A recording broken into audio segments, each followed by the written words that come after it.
Diana Macedo. Let's get right to breaking news. The U.S. military says it has seized a Venezuela-linked oil tanker in the North Atlantic. The U.S. Coast Guard has been tracking the ship for more than 2 weeks after it couldn't seize the tanker in the Caribbean, and it was put under U.S. sanctions in 2024 for carrying Hezbollah-owned cargo and for providing a form of support to the Iran regime.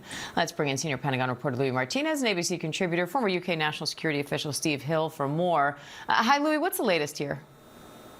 And the latest is that, yes, U.S. European Command is confirming that this vessel, known as the Bella, but now known as the Marinera, because it is now a Russian-registered vessel as of late December, has been seized by the U.S. Coast Guard with cooperation from the U.S. military. Now, the ship has been in pursuit now by the U.S. Coast Guard for the last 2 weeks, since December 20th, when there was an attempted boarding, but it did not succeed. And since then, that ship has been heading northeast along the Atlantic, heading towards we weren't really sure where it was headed, but about 5 days ago, the ship activated its transponder, and so marine trafficking websites were able to locate it in the waters south of Iceland and west of the United Kingdom, and that is where this operation took place today. What we understand is that the U.S. military cooperated with U.S. Coast Guard, as happened in those 2 earlier seizures, by transporting the Coast Guard, because the Coast Guard is the law enforcement element that is able to conduct these kinds of interdictions of sanctioned vessels. We understand that the vessel, as you mentioned, was not carrying any oil, but it was headed towards Venezuela in the Caribbean about 2 weeks ago when that seizure was attempted.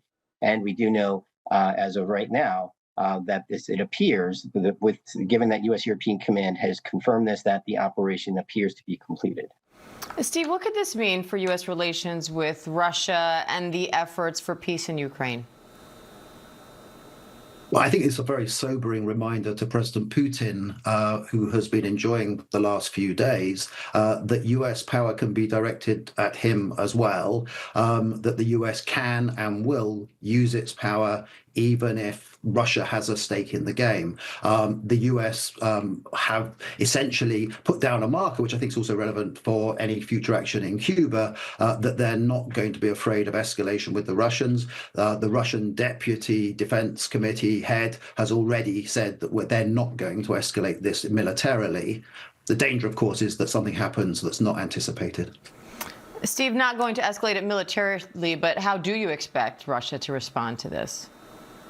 I'm not sure how much they can respond. The reality is this was an empty tanker. I think it's more of a signal and a signifier than anything substantive. But it is the US laying down a marker to President Putin that they are not afraid to take action where Russian interests are involved. Clearly, as you suggest, Diane, the read across is to Ukraine. And of course, the hope in Europe is that the president will use this sort of pressure to try and push President Putin to the negotiating table, which hitherto he hasn't been able to do. And Steve, President Trump also says Venezuela has agreed to give up 50 million barrels of oil to the U.S., but Venezuela's interim president says her country is in active resistance. So how do you square those two? I think, like many countries around the world, there are 2 audiences that are being played to here. One is the US president, and the second is a domestic audience. And of course, what we have to look at is actions rather than words. It's been very clear that that is part of the president's agenda to try and get some US reward for this, but also with a positive impact for the Venezuelan people. So I think we have to look at what the actions are rather than what the words are. Does this actually move ahead from all sides?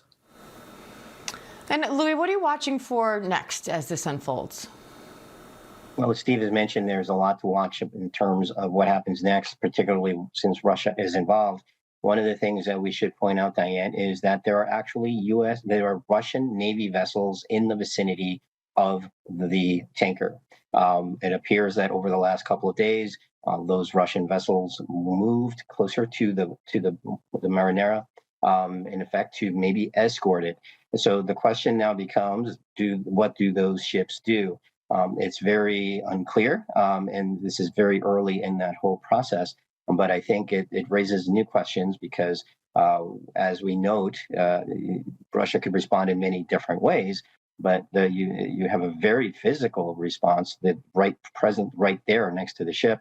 We're not sure exactly how close these Russian Navy vessels are to what was formerly known as the Bella. But again, it adds definitely a new wrinkle to this whole situation, because remember, when this vessel was being about to be boarded about 2 weeks ago, it was under a different flag. It was at the time apparently a Panamanian flag vessel, but it was considered to be part of a ghost fleet. As you mentioned, there is under sanctions for transiting Hezbollah materials.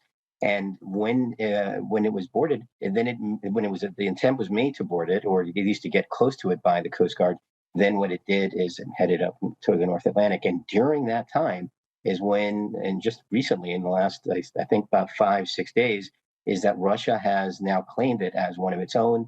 The ship has been reflagged. And when I say reflagged, I can say that it's very crudely so, because it appears that what the crew did is that they painted the colors of the Russian flag on the ship's side.